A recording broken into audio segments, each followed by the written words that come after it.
Normally when I start a Toy Tuesday video, I like to go over on the beach and show you a little bit of Blackpool in the background. I'm not going to do that this week because we've got rather a lot of torrential sunshine. And what I'm going to do instead is show you a time lapse that I took last week and introduce this week's video.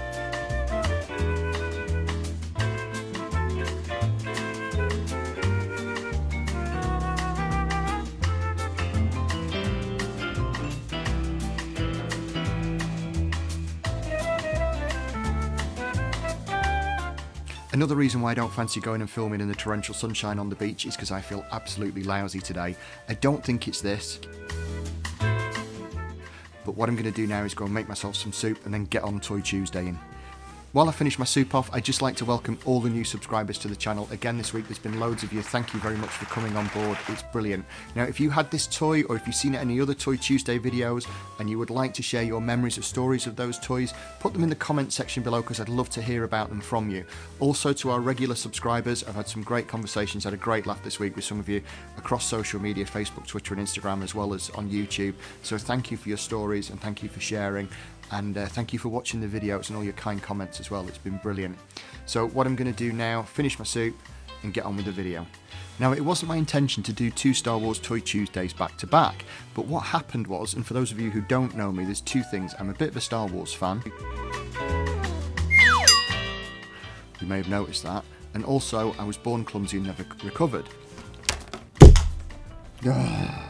For those of you who do know me, I am a bit of a Star Wars fan. And I was born clumsy and never recovered. And I was putting Darth Vader away last week and I broke my IG-88, which is a Kotobukiya, which is a great toy. It's actually in lots of pieces over there. I don't think... It's actually in lots of... Oh, you see, something else has just broken.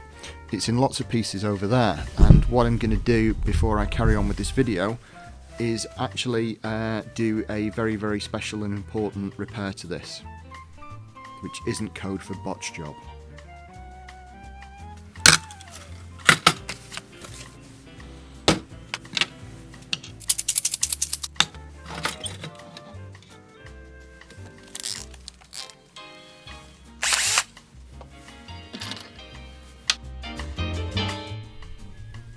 Another top class repair job. He's now as good as new. Now this is the one toy I have the most versions of. Like I said before, it is my all-time favourite character. I've not set this up. If I take you through here... So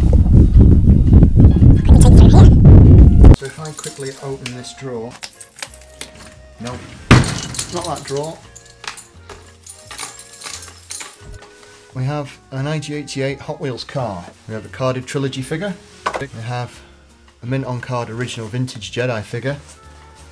I have a Black Series figure. I have a big gentle giant version of the toy of the figure. And I also have another two figures upstairs. I have some more at home and another one in the shop that I didn't use for the video earlier on, and the one that I've broken that I'm going to be repairing or have repaired depending on what point in the video this is. And I'm not really that fussed about continuity at the minute because I'm starting to lose my voice. That is how many versions of IG-88 I've got. Of all the great characters in the Star Wars universe, I asked myself why this is one of my favourites. To start with, my inner child is instantly drawn to him having two guns, as well as R2-D2 feet. He's such a different looking droid, yet he fits in with Empire's mission to extend the Star Wars universe. I also think it has something to do with the fact we knew so little about the bounty hunters at the time Empire was released. He has so little screen time, minutes at the most, as with the other bounty hunters, apart from Boba Fett, who they developed into a decent character.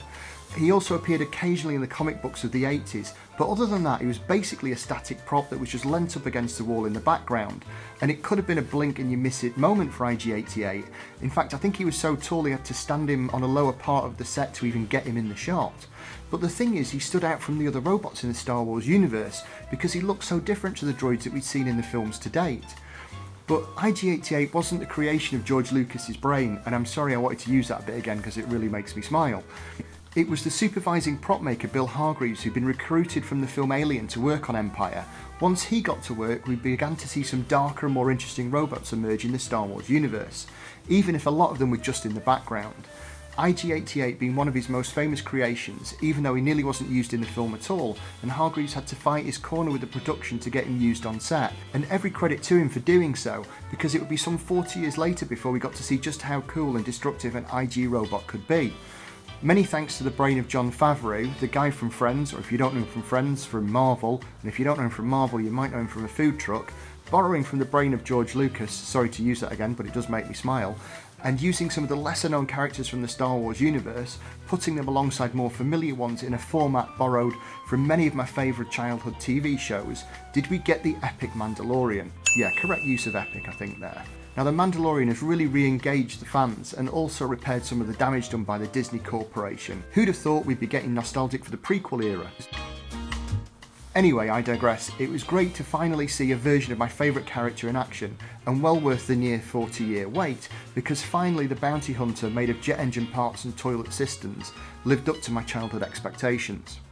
So that is my IG-88 repaired and back in the museum display. Hopefully in the new year people are going to be able to come and visit us so they can see him again.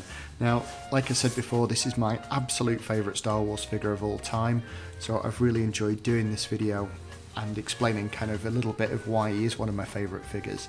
Now, if you've enjoyed this Toy Tuesday, please hit the like button, subscribe to my channel. I'll be back next week with a very, very short pre-Christmas Toy Tuesday before we go into the new year. But for now, take care and stay safe, and I'll see you next week for another Toy Tuesday.